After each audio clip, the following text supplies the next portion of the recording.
colors and heights. Good afternoon, everybody. The February 25th, 2025 meeting of the Seattle City Council will come to order. It is 2:01. I'm Sarah Nelson, Council President. Will the clerk please call the roll? Councilmember Rivera. Present. Councilmember Saka. Councilmember Solomon. Here. Councilmember Strauss. Present. Councilmember Hollingsworth. Here. Councilmember Kettle. Here. Councilmember Moore. Present. Councilmember Rink. Present. Council President Nelson. Present. 8 present. And Councilmember Saka. 9 present. Here. There we go. Thank you. Okay, I am not aware of any presentation for today, so colleagues at this time will open the hybrid public comment period. Public comment is limited to items on today's agenda, the introduction and referral calendar, and the council work program. Clerk, how many speakers are signed up today? We have 3 remote and 3 in person. Thank you very much. Let's go with the in-person and give everybody 2 minutes. Thank you. Speakers will be called in the order in which they're registered. The in-person speakers will be called first. Speakers will hear a chime when 10 seconds are left of their time. Speakers' mics will be muted if they do not end their comments within the allotted time. This will allow us to call on the next speaker. We'll begin with the in-person speakers. I believe it's Siler Ferris and then Ariana Riley.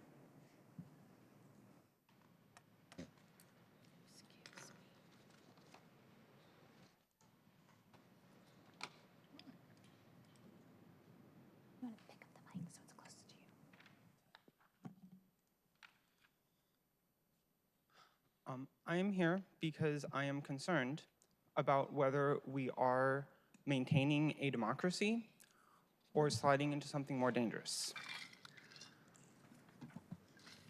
Seattle is in King County, the only county in the country which is named for the good Reverend Dr. Martin Luther King Jr.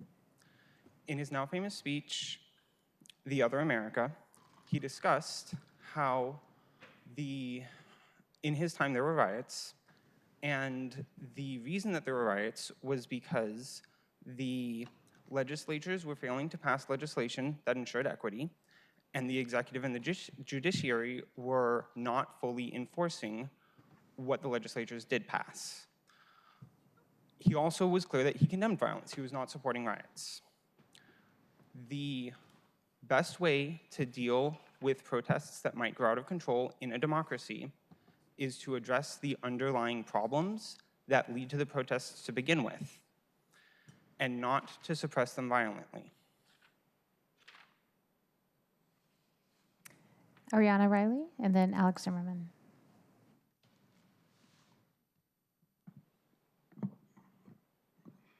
Hello, my name is Ariana Riley. I'm a delivery driver in Seattle. And given some recent comments that were made, I found it important to show back up here.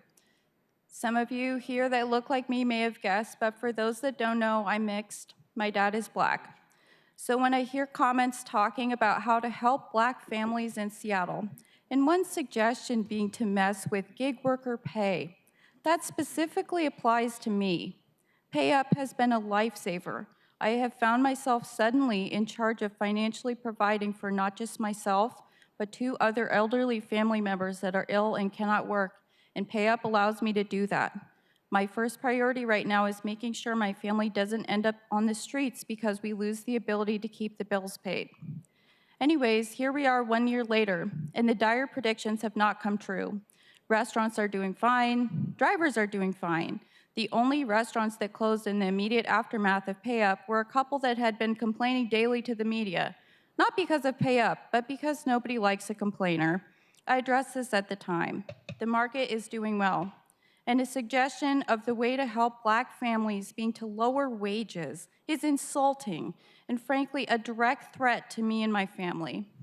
The way to help Black people get ahead will never be to lower living standards for the lowest paying jobs, since those are jobs that tend to be filled with people of color, including Black people, many of whom are providing for our elders, not just me.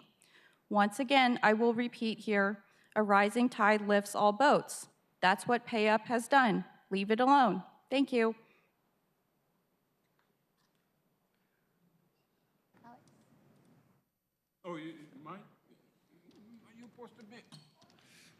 a little bit loud because I'm old man. I'm so sorry. Yeah. Sie Heil. A thief, bandita, and killer. My name is Alex Zimmerman. I want to speak about executive order what has made Trump about freedom of speech.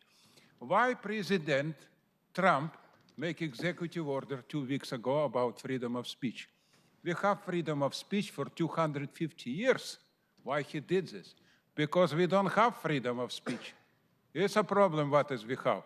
And I see this in this chamber for many years. Include my 18 trespasses for 1,500 days. Don't worry, you're not alone. I have totally 4,000 days of trespasses.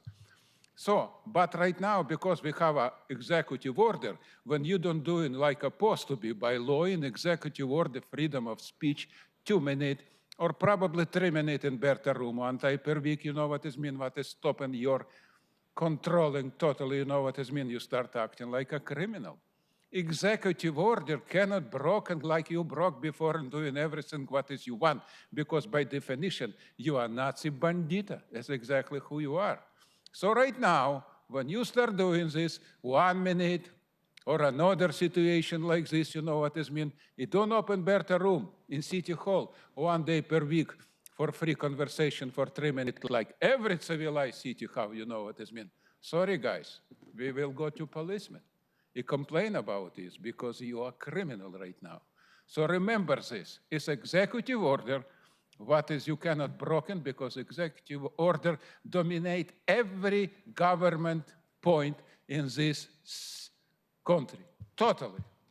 So, viva Trump, viva new American Revolution. This is very important right now. What is we together will bring back us government who steal $1 billion, trillion from us.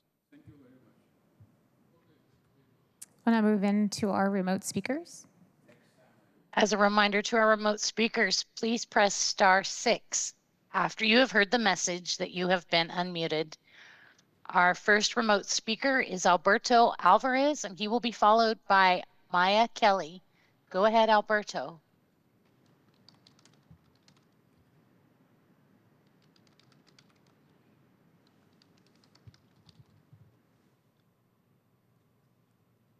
Alberto, are you there? Hello, can you hear me? Yes, we can. Thank you. Every mile, every minute, delivery drivers provide round-the-clock service to hundreds of thousands of Seattle area residents, 24/7, 365.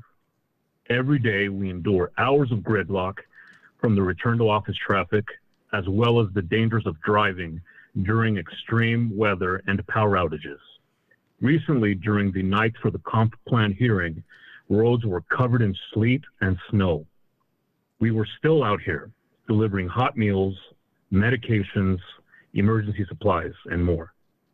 Real information and data for all orders that several thousand of us drivers are taking is now coming into the Office of Labor Standards, a public report likely to be released in the next few months. If you're good at something, you never do it for free. Seattle's pay-up law ensures every order has fair pay for the time and mileage, as well as protections from companies like DoorDash that is currently being sued for anti-competitive practices. We are the David to the Goliath, and we demand that our wages are fair and our rights are protected. Thank you and have a good day. Thank you. Our next signed up speaker is not yet present, so we will move on to Michelle Balzer. And Michelle, a reminder to please press *6 and go ahead. Hi, I just wanted to say, Councilmember Solomon, welcome to the council. I wanted to address some statements that you made on this month's edition and about maybe tweaking the gig law. And I'm not sure where or when you heard that the revenue was down and, you know, people were losing money, because that just isn't true. You know, I'm a gig worker. All of my friends do gig work, and they are making better money than they ever were. And restaurants and stores definitely are not, hurting for business. If anything, inflation is probably the cause for, people kind of reining in their spending. But this law, I mean, we spent years in the making to get it right. All sides spoke and, came together on this. And obviously the last year we've had to fight to make sure that it stayed intact. And despite the company spending millions to fight it, it stayed. And I think that is, pretty remarkable and obviously shows that this law is needed. These companies will bulldoze over everybody. And, if you want to address the problems with the gig economy, it's to start making more laws so that these companies have to actually be transparent and ethical in their business dealings. So let's just leave it where it is, please. Thank you. Thank you. That's our last remote speaker that's signed up and present. Thank you very much. We've reached the end of our allotted time for public comment for today, so the public comment period is now closed. And then moving on, I'm not aware of any presentations, so let's see. If there's no objection, the introduction and referral calendar will be adopted. Hearing no objection, the introduction and referral calendar is adopted. And if there's no objection, the agenda will be adopted. Hearing none, the agenda is adopted. And now finally, we'll consider the proposed consent calendar. And the items on the consent calendar are the minutes of February 11th and 18th, 2025, and Council Bill 120941, payment of the bills. Any items anybody wishes to be removed? Okay. Hearing none, I move to adopt the consent calendar. Is there a second? Second. Thank you. It's moved and seconded to adopt the consent calendar. Will the clerk please call the roll on the adoption of the consent calendar? Councilmember Rivera. Aye. Councilmember Saka. Aye. Councilmember Solomon. Aye. Councilmember Strauss. Yes. Councilmember Hollingsworth. Yes. Councilmember Kettle. Aye. Councilmember Moore. Sorry, aye. Councilmember Rink. Yes. Council President Nelson. Aye. 9 in favor, none opposed. The consent calendar items are adopted. Will the clerk please affix my signature to the minutes and legislation on the consent calendar on my behalf? Okay, there is not a committee report for us to consider today, and there were no items removed from the consent calendar. Nor is there a resolution for introduction and adoption today. So we do have an executive session. Is there any further business to come before the council? All right, seeing none, there is no further business. We'll now move into the executive session. And as, let's see, it's 2:14. As presiding officer, I'm announcing that the Seattle City Council will now convene into an executive session, which is to discuss pending, potential, or actual litigation.